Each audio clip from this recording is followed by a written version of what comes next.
Écoutez, le Congo-Brazzaville, d'abord, il faut le situer dans son contexte actuel. C'est-à-dire c'est un pays qui se trouve au milieu de l'Afrique centrale, qui a joué le rôle du pays de transit, c'est-à-dire placé au centre de l'Afrique centrale, qui est entouré par la République démocratique du Congo, la RCA, la République centrafricaine, le Cameroun, le Gabon, l'Angola et finalement et le Tchad. Donc il y a quelque temps, il jouait le rôle de pays de transit parce que c'est un pays qui avait accès à l'océan Atlantique en haute mer. Aujourd'hui, le Congo n'est plus répertorié au niveau du monde, au niveau de l'Afrique. Et donc, l'ambition que j'ai, c'est que le Congo retrouve sa grandeur d'antan, celui d'un pays de transit. C'est-à-dire, d'où partiront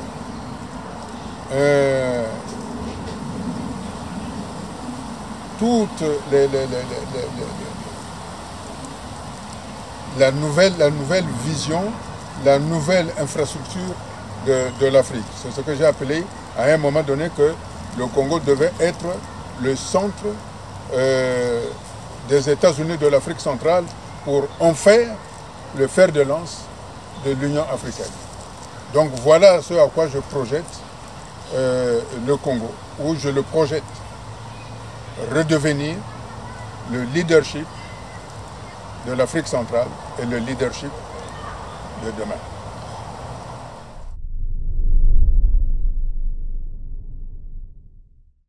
C'est une vaste question. Être un homme libre englobe plusieurs choses. Être un homme libre, c'est une valeur. Effectivement, j'ai cette liberté de penser, cette liberté d'action dans le cadre global. Effectivement, je peux me redéfinir, je peux me reconnaître comme étant homme libre, puisque je ne suis enchaîné à aucune quelconque puissance ou à aucun système donné de la pensée. Dans la vision de réfléchir, effectivement, je suis un homme libre. Mais je suis attaché à la valeur intrinsèque de la liberté. Celle qui est, que je peux appeler consubstantielle à la qualité d'être humain. Un être humain, s'il n'est pas libre, il ne peut pas se projeter. Mais un homme libre, c'est celui qui se projette. Un homme libre, c'est celui qui est audacieux. Un homme libre, c'est celui qui est capable d'entreprendre. Un homme libre, c'est celui qui est capable d'innover. Et un homme libre, c'est celui qui est capable de proposer la vision qu'il s'est forgée à travers ses expériences. C'est en cela, puisque je propose pour le Congo-Brazzaville et pour l'Afrique centrale et in fine pour toute l'Afrique, une nouvelle vision de l'Afrique.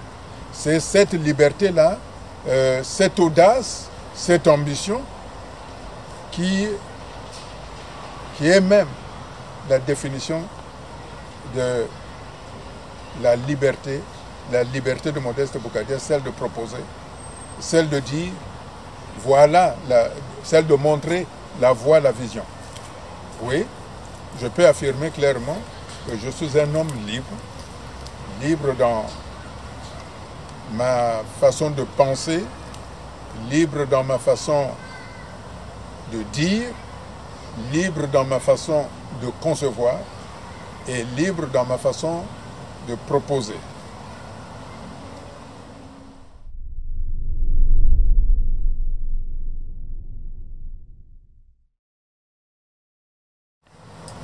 Écoutez, dire une renaissance, ça veut dire qu'il y a eu d'abord la naissance et que cette naissance-là a été perturbée, pour ne pas dire qu'il y a eu une mort.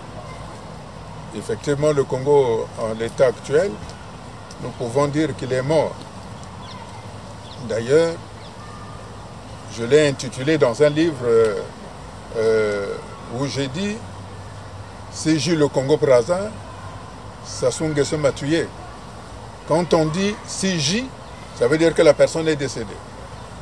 Mais au-delà de ce décès, nous pouvons voir que ce décès sert en même temps de substrat qui va permettre au Congo-Brazzaville de se ressourcer, de renaître,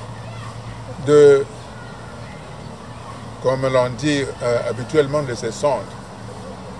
Et les conditions aujourd'hui de sa renaissance, c'est d'abord que chaque Congolais, chaque citoyen, chaque habitant de ce pays se réapproprie cet héritage-là. Parce qu'aujourd'hui, pourquoi CJ le Congo? Parce que finalement, nous avons laissé le Congo, l'enfant, le pays Congo à l'abandon. Et donc, il a maturé sans encadrement. Et c'est ce qui a fait qu'aujourd'hui, il a fleuri beaucoup de choses que l'on appelle couramment le tribalisme qui a tué le Congo. Et donc, une des conditions pour lesquelles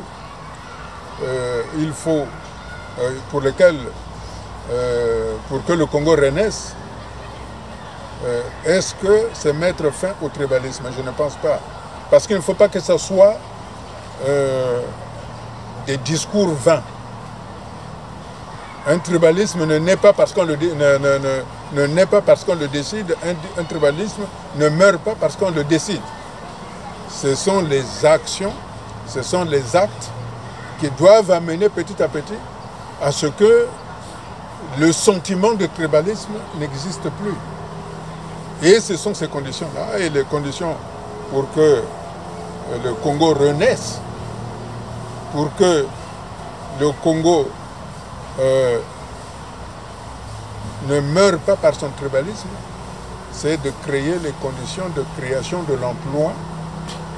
Lorsque les individus ont leur emploi, ils ne vont plus accuser ni les uns ni les autres qui empêchent l'exclusion, qui empêchent le développement, qui empêchent l'épanouissement, qui empêchent les gens à innover. C'est en fait c'est ce sentiment d'abandon, qu'on a été abandonné, qui font que aujourd'hui les Congolais s'accusent mutuellement qu'il y a le tribalisme qui est cause de nos malheurs. Moi, je pense que lorsque les Congolais seront en mesure de se regarder et finalement d'avoir un projet en commun, parce que jusqu'à présent, le Congo n'a pas encore permis aux Congolais d'avoir un projet commun. Il n'y en a pas. Donc, il nous faut arriver, par le biais que nous proposons par exemple, de la table ronde, de mettre en place un projet commun, validé par tous. Et c'est ce projet-là qui deviendra le moteur de la renaissance du Congo. Comme il y a bien longtemps, nos pères fondateurs, le 28 novembre 1958, qui ne s'entendaient pas. Mais par ce projet de créer, de se projeter dans la République, afin de sortir chacun de son de son canton, de son village, de sa tribu, pour embrasser une tribu beaucoup plus grande qu'on appelle le Congo. À ce moment-là, je crois, le Congo deviendra un pays tellement beau que partout où on va sentir un parfum qui exhale nos narines, qu'on appellera un parfum de liberté, parce que finalement, c'est ce parfum-là qui va pousser tous les Congolais à se dire « mais je ne veux pas rester, je ne veux pas être en reste, je veux faire partie prenante de ce Congo ». C'est ce Congo-là que je rêve, dont je rêve, c'est ce Congo-là, c'est ce rêve que j'apporte aux Congolais qu'on le partage ensemble. Ce Congo, c'est comme qui doit être un parfum. Vous savez, quand le parfum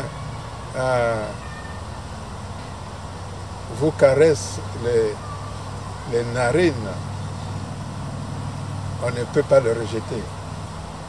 Et c'est ce Congo-là qui doit naître. Voilà les conditions de la renaissance du Congo-Brazzaville. Et in fine, vous savez que les révolutions sont rentrées au Congo, en Afrique, par la porte du Congo. Et c'est le parfum de liberté du Congo qui va permettre aux pays de l'Afrique centrale et in fine de l'Afrique un grand bond en avant, un grand développement, parce que quel que soit là où on se trouve, on est tous africains, on partage la même espérance, on partage le même progrès, on partage le même projet d'être le partenaire que l'Occident, que l'Asie, que attend pour que nous participions pleinement au progrès de l'humanité.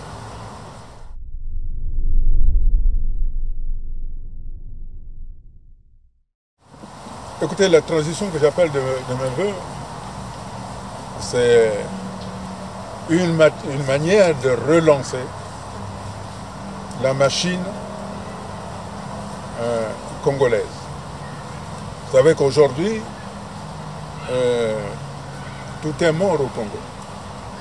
Tout est mort parce que la faillite est patente, la faillite économique, la faillite financière, la faillite sociale, la faillite politique. Donc, le Congo aujourd'hui est dans un état de mort clinique avérée. Comment faire pour le ressusciter? Le ressusciter, comment faire pour sa renaissance? Forcément, il faut donc une période d'un gouvernement transitoire qui ne sera pas issu, bien entendu, des élections générales, puisqu'il y a une faillite générale.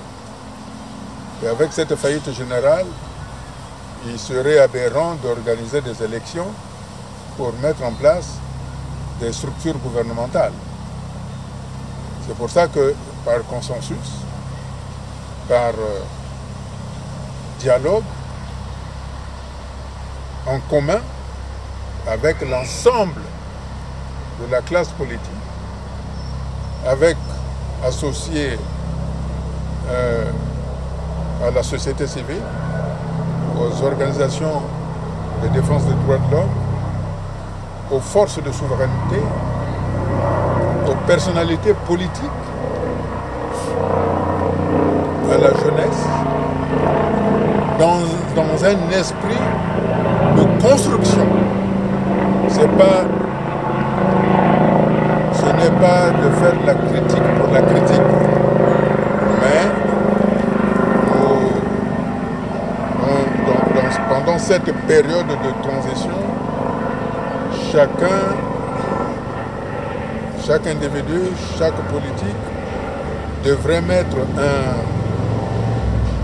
une sourdine, de telle sorte que ce que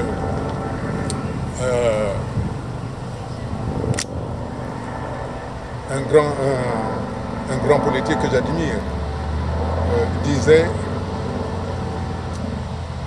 quant aux hommes politiques à qui le pouvoir est donné, s'ils interprètent réellement l'action politique qui leur est conviée, ils sont capables d'amener des transitions favorables à l'éclosion d'une nouvelle société. Je ne parle pas là de nouveaux hommes, mais d'une nouvelle société. Et je crois, c'est cette nouvelle société qui est la transition qui va nous amener vers un modèle où il sera beaucoup plus facile pour nous de discuter, d'échanger et de progresser vers une direction de progrès sans perte de vie humaine. Donc vous savez qu'il est beaucoup plus facile de diviser les gens, mais qu'il est difficile d'amener les gens à s'entendre. Et donc la transition que moi j'appelle, c'est d'amener les hommes politiques à cette transition de concept, de vision.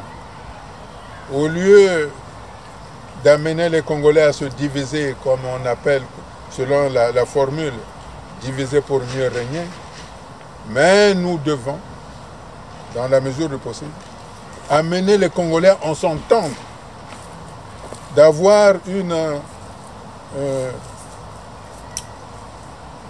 vision, une volonté de rassembler les Congolais.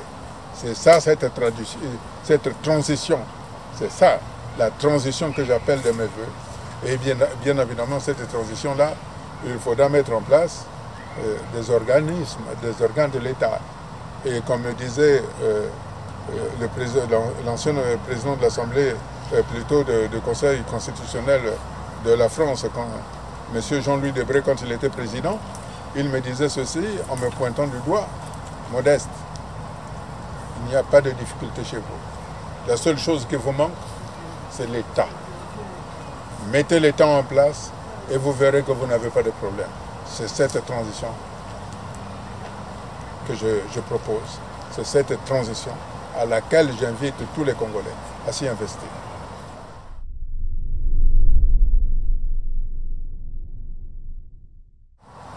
Écoutez, je suis Congolais parce que je le suis. Mais je disais que j'aimais un politique français qui disait: si les hommes politiques interprètent correctement la réalité politique à laquelle ils sont confrontés, c'est-à-dire Pierre Mendès France, ils sont capables de favoriser des accouchements. Et parce que je suis fondamentalement congolais, que je comprends la réalité dans laquelle le Congo se trouve aujourd'hui, la réalité dans laquelle les Congolais se trouvent aujourd'hui. Parce que nous sommes tous perdus. Parce que les responsables politiques qui avaient la responsabilité politique n'ont pas su favoriser des accouchements meilleurs. Ça a été des accouchements dans de la douleur, toutes sortes de douleurs. Je pense que ce n'est pas la peine de revenir sur ce qui fait très mal. Mais quand je dis des accouchements dans la douleur, ça veut dire un échec total. Nous avons eu un beau bébé. Le bébé Le 28 novembre 1958, nous l'avons étouffé en cours de route. On a commis un parricide, on a tué le bébé Congo. Donc aujourd'hui, pendant cette période, nous pouvons dire que nous sommes en grossesse. Et c'est à nous de favoriser ces accouchements-là. Parce que je suis fondamentalement congolais, que je comprends les Congolais. Il est vrai, on a souvent dit, mais c'est devenu un Français. Mais on me traite ainsi parce que j'utilise des concepts français. Parce que le français, les mots français ont une valeur. Il faut donc appliquer ces valeurs-là. Mais, comme je le dis souvent, le dernier repas français ou européen, je le prends dans l'avion quand je descends au Congo. Et dès que j'arrive au Congo, ma mère, Marianne Lutaya, savait ce qu'elle me préparait. C'est un morceau de poisson salé grillé, même si mon épouse n'était pas d'accord. Un morceau de poisson salé grillé, du manioc, du piment. Je me replongeais dans la culture Congo. Là, j'étais congolais. Et je pense beaucoup de mes compatriotes qui se trouvent dans leur environnement traditionnel.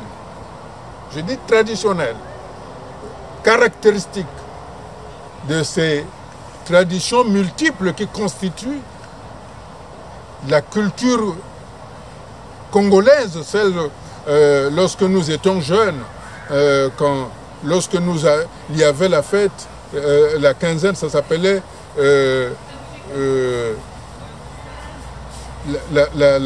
la semaine culturelle. Donc chaque culture s'exprimait sur la place publique pour qu'on en bénéficie, pour qu'on n'oublie pas. Et donc, je suis fondamentalement Congo parce que je mange tranquillement ce que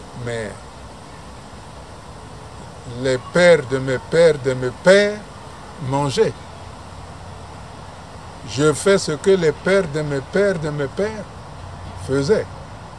Je n'ai pas oublié cette tradition. C'est pour ça que je dis, régler le problème du Congo, ça doit se régler selon la tradition. Et selon la tradition, c'est le mbongi, comme on dit chez les Congos, et le kanza, comme on dit dans la partie septentrionale, les mboshi. Et comme nous avons besoin de ceux qui nous regardent, puisque nous ne sommes pas seuls, le Congo n'est pas seul, il y a la communauté internationale. Alors nous allons vers la communauté internationale, en appelant ça conférence internationale, qui n'est autre que le Kanza ou le Mbongi, mais à l'échelle internationale, pour que nous puissions trouver des solutions qui ne seront pas biaisées par telle ou telle influence, mais que nos partenaires, c'est-à-dire la communauté internationale, qui sera, si vous voulez, le comité de suivi, le juge, ou plus précisément, ceux qui vont dire, effectivement, il y a ça, donc voilà la direction à faire. Et donc voilà pourquoi je dis que la proposition que je fais et que j'aimerais que la proposition que je propose et que je sollicite l'indulgence des Congolais d'y aller, elle est fondamentalement congolaise. Puisque le problème se règle autour de l'arbre à palabre, que ce soit au nord, que ce soit au sud.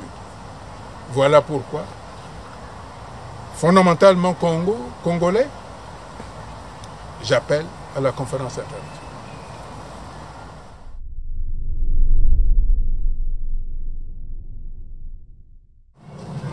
Oh, le parfum préféré. un parfum de liberté. Un parfum de liberté parce que, comme je le disais tout à l'heure, sans liberté, on ne peut pas. On ne peut pas construire un monde. Sans liberté, on ne peut pas avoir de l'audace. Sans liberté, on ne peut pas avoir de l'ambition. Et sans liberté, on ne peut pas faire rêver. Or, un parfum de liberté, c'est un parfum qui a été conçu, qui a été créé spécialement pour la renaissance du Congo. Et quand j'étais à la maison d'arrêt de Pointe-Noire, où j'ai été privé de liberté citoyenne, pour avoir osé proposer, pour avoir voulu changer, pour avoir voulu amener les Congolais vers un pays uni, sans distinction de tribus, pour avoir voulu que les Congolais vivent libres, pour avoir voulu que les Congolais se déplacent librement dans leur pays, dans leur espace, que tout le Congo appartienne à tous les Congolais. Et donc, dans cette cellule, le numéro 1 du pavillon B de la maison d'arrêt de Pointe-Noire, mon épouse m'avait amené, lors de ses nombreuses visites, quand elle venait me voir en quittant la France pour le Congo, pour venir me voir, m'avait apporté des échantillons de ce parfum qui avait été créé spécialement par un grand parfumeur parisien pour le Congo, pour la renaissance du Congo. Et il y exhalait un tel parfum que le pavillon était rempli de beaux sourires. Et j'avais même dit au directeur de la maison d'arrêt, qui était venu, à qui je l'avais fait sentir, il m'avait dit, mais c'est quoi ça? J'ai dit, c'est le parfum de liberté qui doit exhaler sur tout le territoire du Congo lorsque le Congo sera de nouveau un Congo où il sera bon vivre, où tous les Congolais vont se fraterniser comme ils l'ont été. C'est ce parfum qui est mon parfum préféré, le parfum de liberté, parce qu'il donne à l'homme sa capacité de se transcender, parce qu'il donne à l'homme cette force, cette volonté de soulever la terre, parce que le parfum de liberté est celui qui donne aux jeunes comme aux moins jeunes cet élan d'union nationale.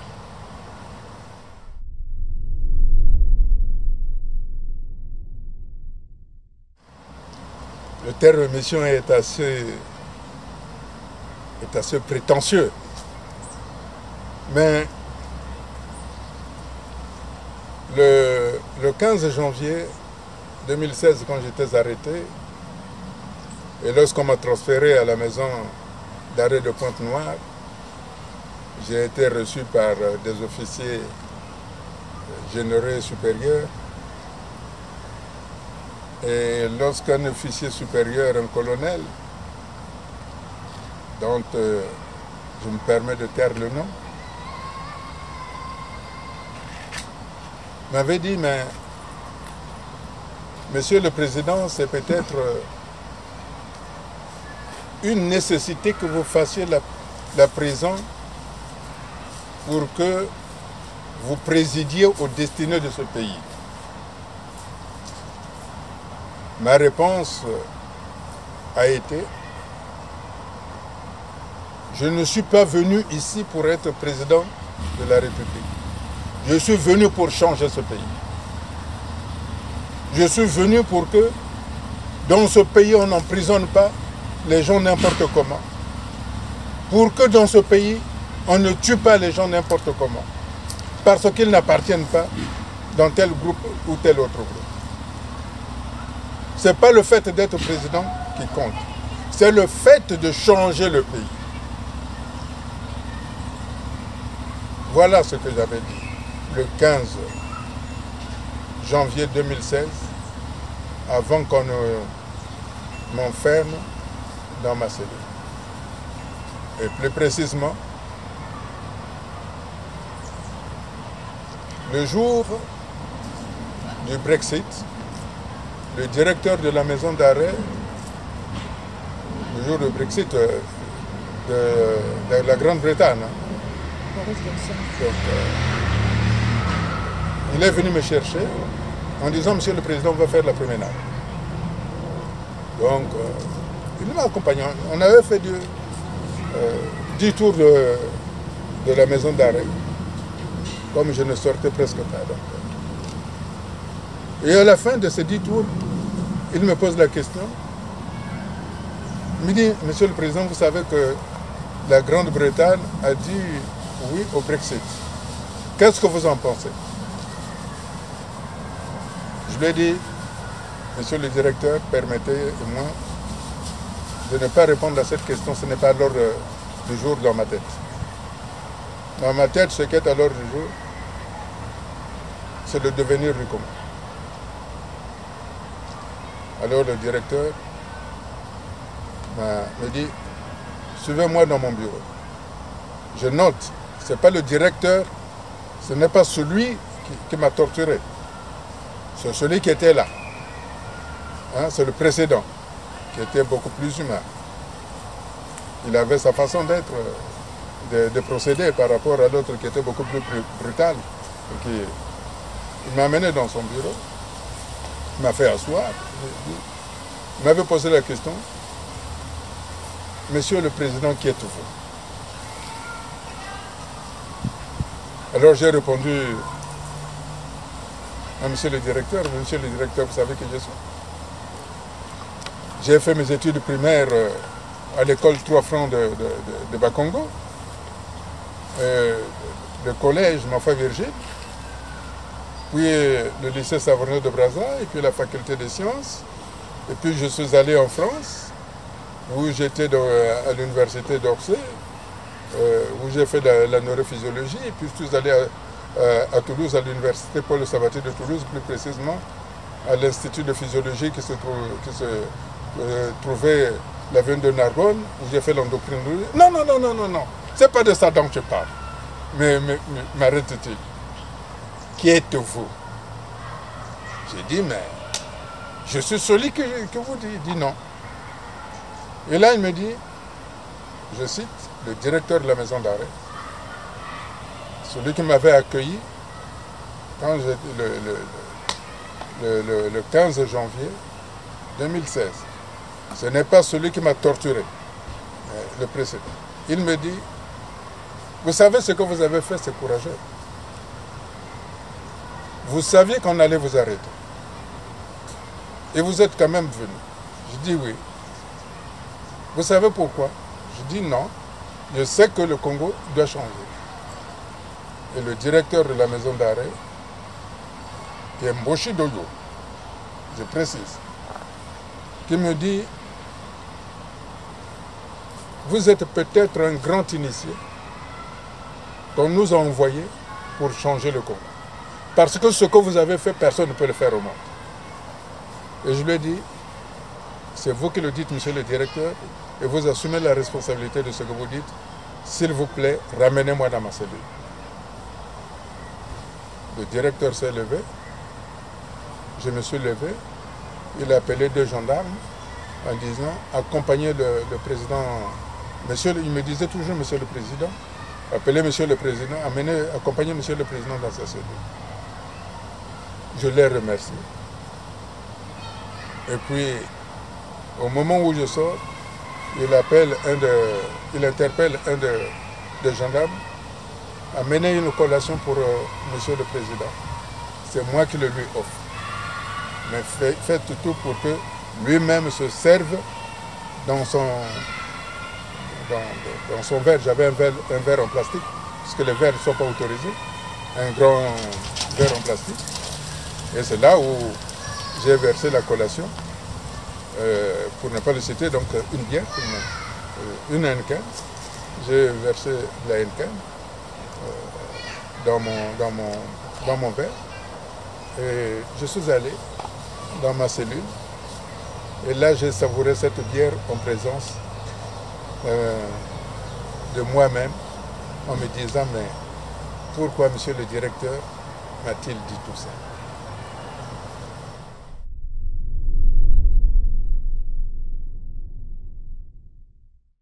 Comme je l'ai dit tantôt, plus haut, que le Congo a vocation d'être un pays de transit. Et qui dit transit, tant des marchandises que des humains, va donner à l'Afrique centrale toute sa dimension. N'oubliez pas que j'ai dit tout à l'heure que les révolutions sont rentrées en Afrique par le biais du Congo. C'est le Congo qui a disséminé le virus des révolutions marxistes-léninistes en Afrique. Ça veut dire que le Congo reste la voie qui va donner cet épanouissement, ce développement, cet engouement à la liberté des peuples de s'exprimer. C'est pour ça que il ne peut pas y avoir de stabilité en Afrique centrale s'il n'y a pas de stabilité au Congo-Brazzaville. Tant que la porte d'entrée n'a pas été traitée, forcément de l'autre côté, il sera très difficile de trouver une stabilité. Donc, le Congo doit être le moteur, doit être la dynamique, doit être la locomotive au niveau de l'Afrique centrale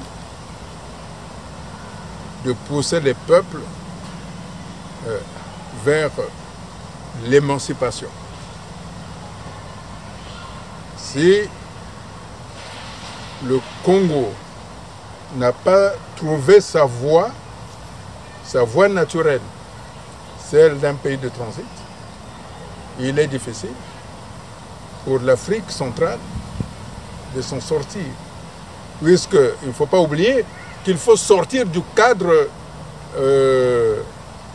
dans lequel la conférence de Berlin de 1884-85 nous a placés, c'est-à-dire où on a cloisonné l'Afrique à l'aide du cordeau.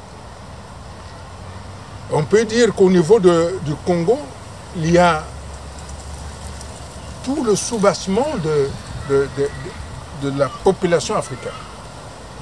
Et c'est ce qui nous donne cet espoir-là, cette chance, pouvons-nous dire, que finalement, par le Congo, nous allons atteindre plusieurs pays.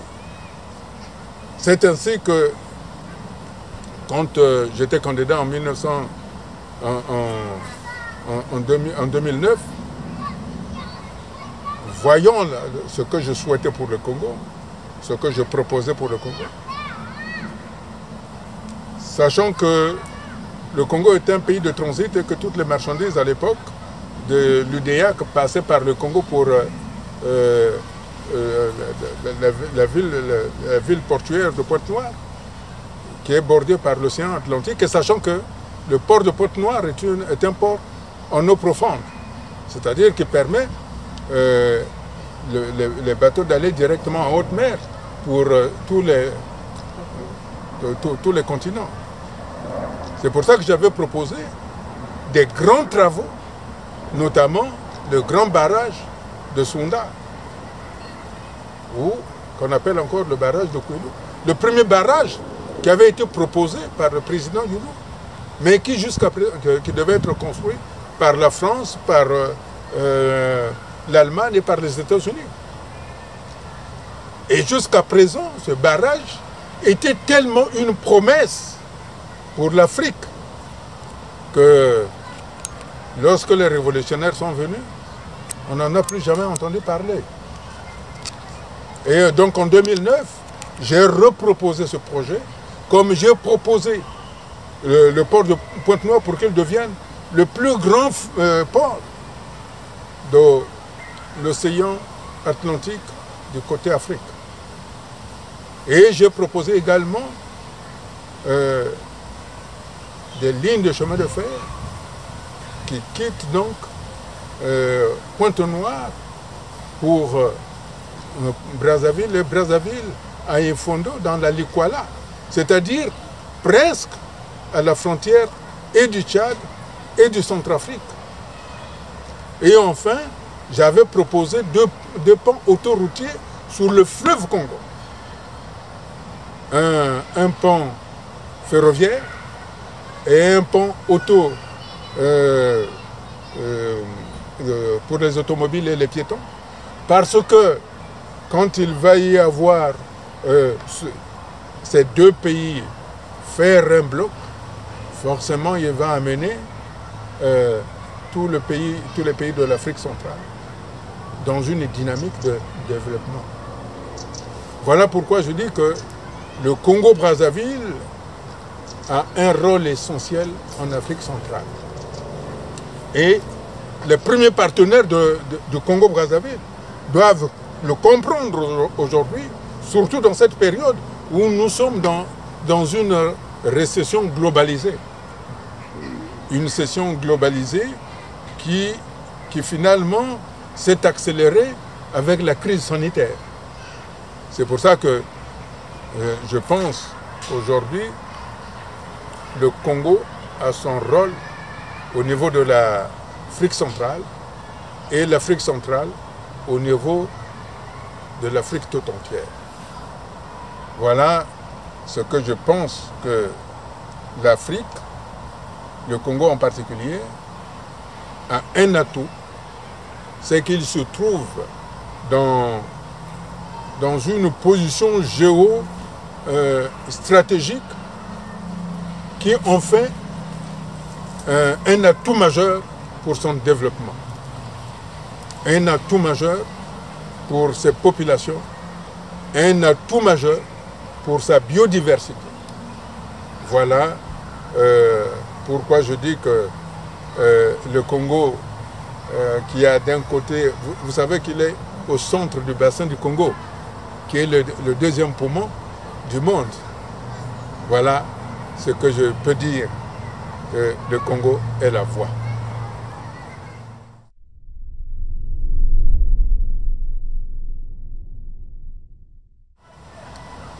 Je suis un homme d'action, je suis un homme de décision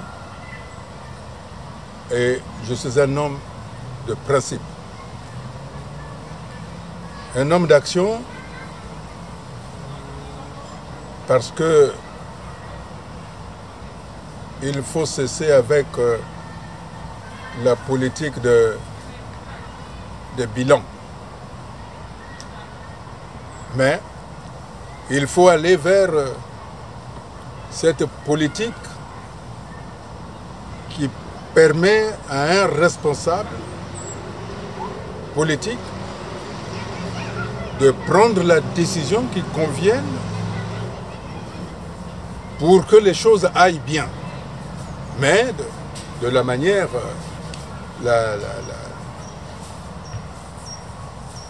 tout en étant ferme, mais très ouvert. Car pour un pays, c'est le laxisme qui tue un pays.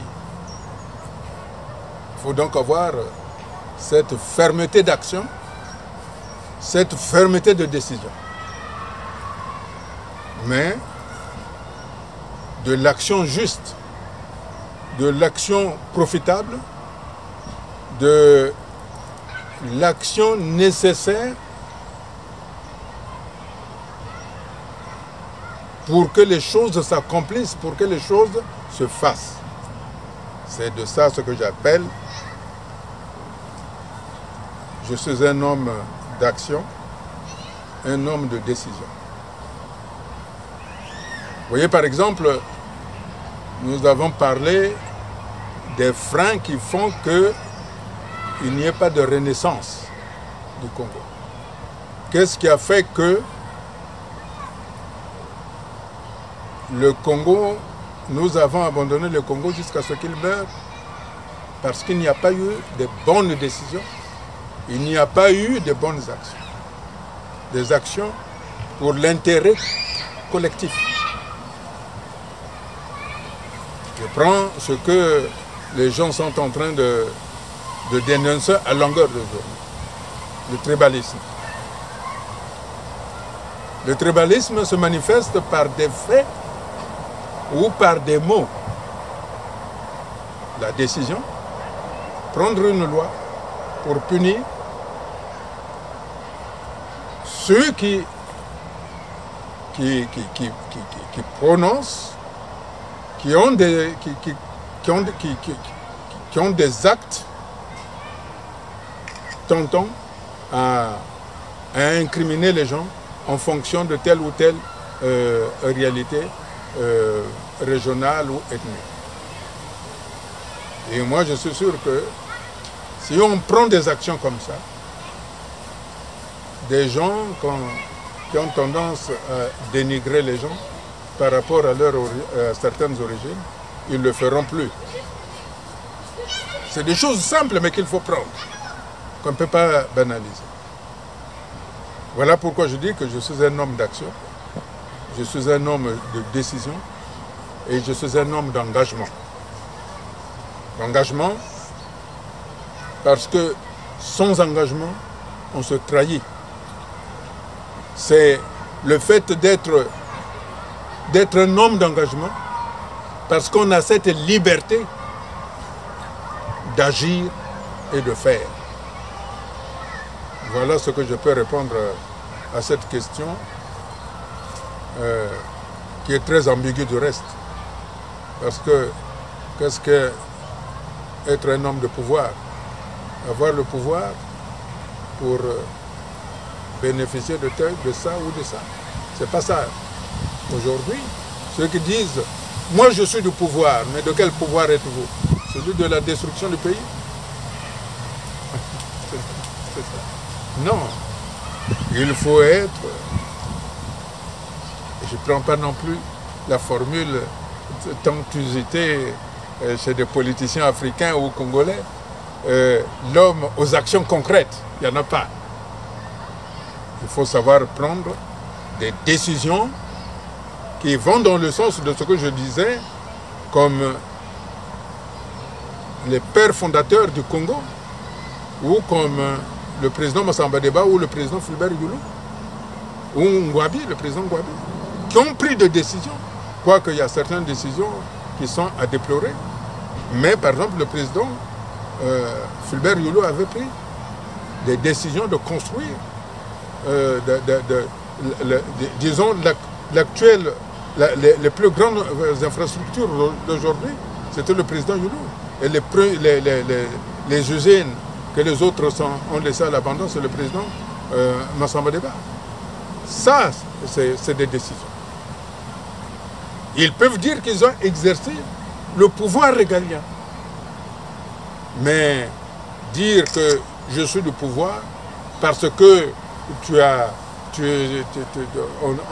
on est dans le système de gouvernance, c'est pas ça être du pouvoir. Être du pouvoir, c'est celui qui est capable de favoriser des accouchements utiles à la société,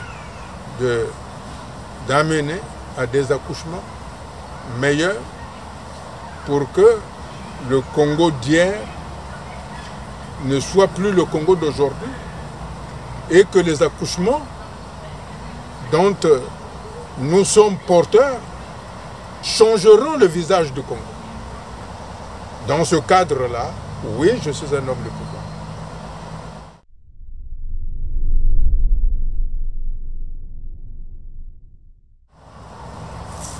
Vous savez, quand j'étais parti aux États-Unis, lorsque j'étais reçu au Congrès,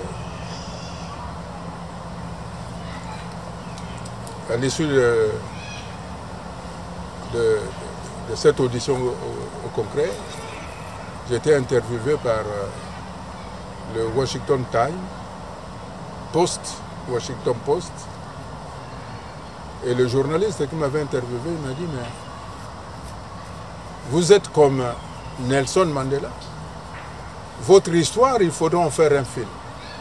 Et je suis prêt, ça c'est le journaliste américain qui le dit, je suis prêt à en faire un film. Parce que finalement, vous pouvez faire la continuité de ce que le président Mandela n'a pas fait. Or, le président Mandela était celui qui incarnait le prolongement des nations modernes en Afrique. Malheureusement, cet espoir n'a pu avoir lieu. Oui. Le Congo de demain doit assumer, doit devenir aussi influent que l'a été l'Afrique du Sud sur la présidence du grand président Nelson Mandela. Voilà la promesse que je fais, que si aujourd'hui l'Occident, l'Europe, la Chine, la Russie, la France n'a eu que des partenaires circonstanciels qui n'ont pas eu de lendemain en termes de développement, en termes d'influence, demain, le Congo sera un partenaire d'influence. Un partenaire qui sera visible parce que je suis dans des domaines d'influence où l'on me voit. Et cette visibilité-là, cette influence-là, c'est comme on me disait, quand on est grand, on est avec les grands. Quand on est puissant, on est avec les puissants. Et le Congo devra être avec les grands, le Congo devra être avec les puissants. Voilà la promesse que je fais.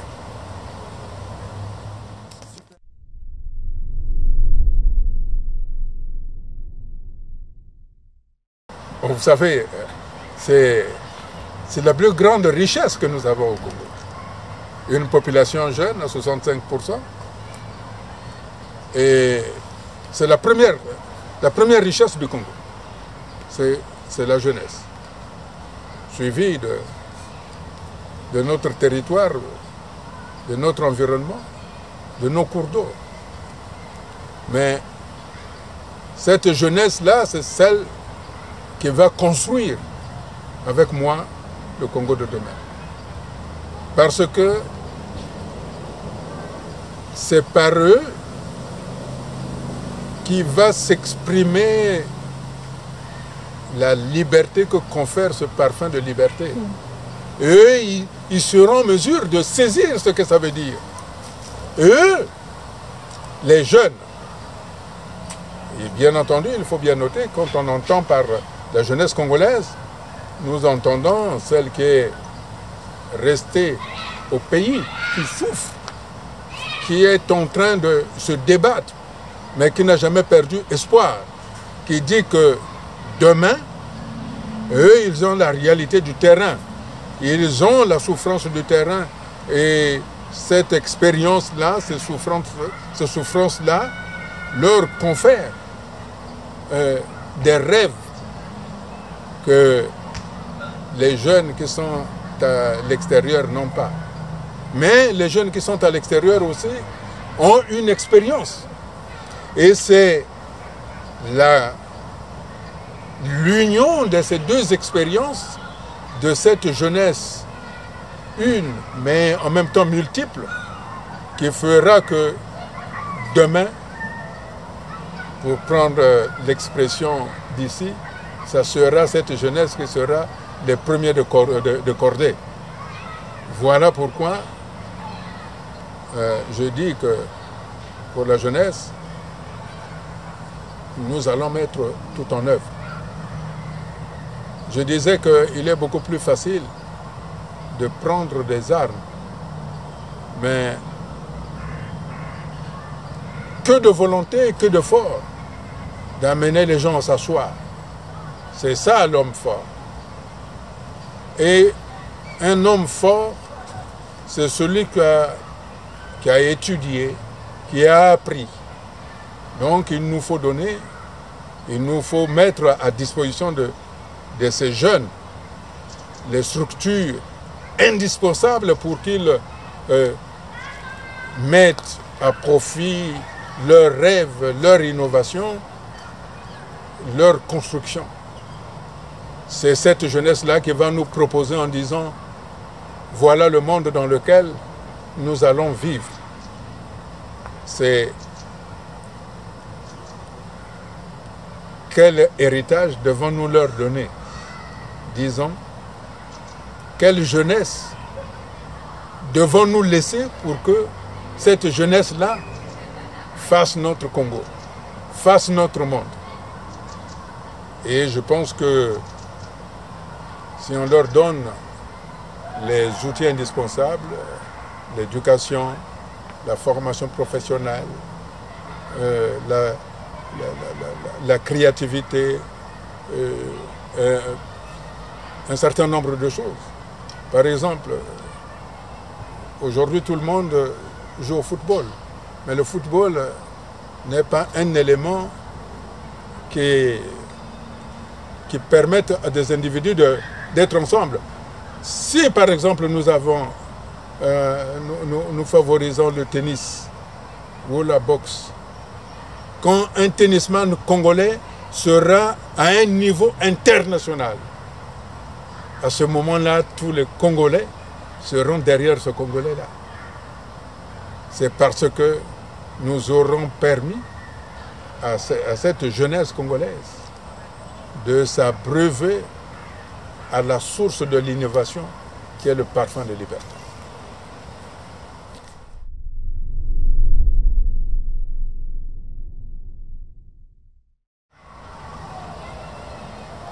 Vous savez, mon parrain en politique au Congo, c'est Moudile Masengo, qui aimait dire « J'ai l'âme trop fière pour me complaire dans la médiocrité ». Donc il faudrait que les Congolais réapprennent à être fiers. C'est cette fierté-là qui va pousser les Congolais à devenir les Congolais qu'on admirait jadis. Quand un Congolais jadis allait à l'étranger, toutes les portes lui étaient ouvertes. Et en France, l'homme politique qui m'a reçu, c'est l'ancien Premier ministre Pierre Mesmer, qui m'avait dit ceci: tous les problèmes d'un pays ont leur solution dans la maîtrise de l'histoire de son pays. Si le Congo doit être au rendez-vous, il faudrait que le Congo maîtrise son histoire. Il faudrait que les Congolais maîtrisent leur histoire et apprennent leur histoire, mais la vraie, pas celle qui est tronquée, mais avoir le courage d'affronter les démons qui nous rongent. Et lorsque nous aurons eu ce courage d'affronter nos propres démons, à ce moment-là, nous ne verrions plus des Congolais hostiles, mais nous serions des Congolais partenaires. C'est en cela que le Congo redeviendra un grand pays, parce que le Congo se sera réconcilié avec lui-même, parce que les Congolais se seront réconciliés avec eux-mêmes. C'est pour ça que dans la période de transition, il faut placer en même temps non seulement la réconciliation nationale, mais la réconciliation intra-régionale, parce que les régions entre elles sont divisées, et la réconciliation interrégionale. Donc réconcilier l'intérieur des régions et réconcilier les régions entre elles. Et à ce moment-là, ça deviendra une grande, presque une symphonie, et ça viendra, disons-nous, un concert de tam-tam. C'est vrai, chaque région va jouer du tam-tam, mais les sons de tous les tam-tams seront à l'unisson. Ça sera le tam-tam du Congo. C'est en cela qu'on dira, lorsqu'on va entendre ce son-là, on dira c'est le Congo.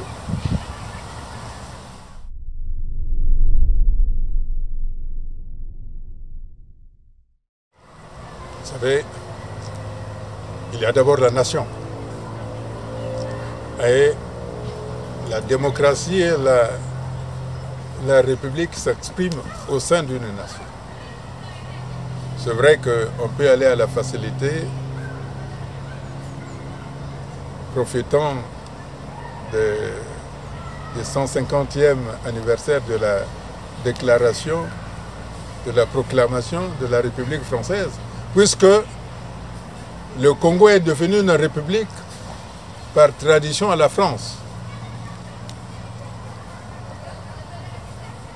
Avons-nous la même définition d'être républicain en France, comme en France, ou comme aux États-Unis, ou être démocrate en France, ou comme aux États-Unis?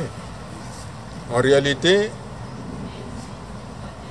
le CDRC, le Cercle des démocrates et des républicains du Congo, donc le parti dont j'ai la charge, la responsabilité de présider, avait estimé que les projets des démocrates, qui sont pour l'évolution de la société avec des projets à caractère social, et les républicains qui ont des projets à caractère libéral, j'avais pensé que, nous avions pensé, le membre créateur avait pensé qu'il était mieux de confronter ces deux idées, ces deux manières de concevoir la construction de la nation au sein d'un même groupe. C'est ce qu'on appelle chez nous, dans ma langue, le Kulukutuchakazu Ngwangolokas. Il y a un territoire commun qui est là, mais à chacun sa force. Par rapport à sa force, il sait ce qu'il doit en tirer de ce bien commun pour le reverser aux autres. Le Kulukutuchakazu Ngwangolokas. C'est cette vision-là que c'est comme ça que moi j'entends être démocrate, c'est-à-dire mettre à la disposition de tout le monde le bien commun qui appartient au pays, c'est-à-dire à l'ensemble des Congolais. C'est ça ce que moi j'entends par être démocrate et républicain à la fois. Et bien entendu, qui peut être rapproché plus ou moins de l'idée des démocrates et républicains comme aux États-Unis, mais puisque nous sommes universalistes, en France, il y a des partis déjà des républicains. Et il y a aussi les partis des démocrates. Parce que ça s'appelait à l'époque l'Union démocratique, je crois. C'était du temps de Lécanuet, je crois, en fait. Voilà, donc on se retrouve. Mais le plus important, ce n'est pas tellement la démocratie, ce n'est pas tellement la République, mais c'est la nation. C'est cette nation-là qui confère la volonté des Congolais de se retrouver ensemble, quitte ensuite de choisir le modèle d'administration de la société. Quoi qu'il en soit, la démocratie nous permet d'avoir des choix multiples pour la gestion d'un même espace selon une gouvernance, selon une gestion républicaine.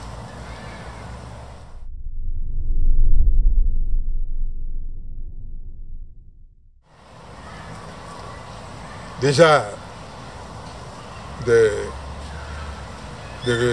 comme ça, c'est de ne pas avoir amené le Congo à un affrontement, d'avoir résisté à la facilité de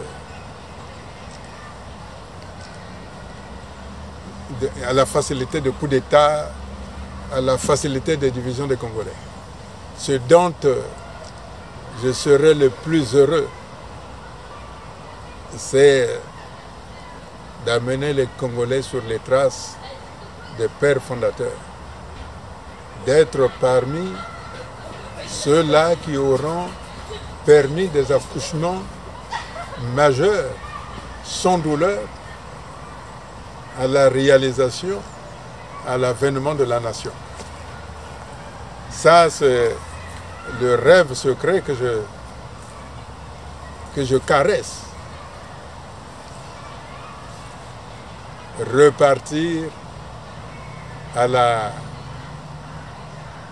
croisée des chemins pour aller épouser le rêve des pères fondateurs, le président Youlou, le président Massamba Deba, le président Marien Ngouabi et ceux qui les ont accompagnés, Jacques Opango, Félix Tchekaya, Stéphane Tchichele et Kikungangot. Lorsque ce rêve des pères fondateurs, le rêve des présidents qui nous ont précédés, celle de construire un Congo enfin uni, réconcilié,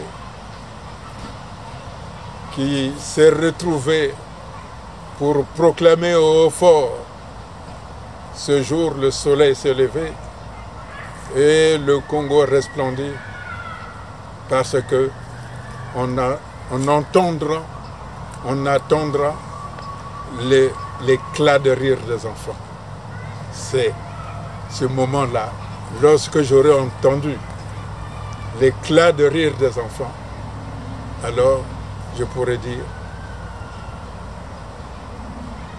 je pense avoir fait ce que je devais faire. Merci.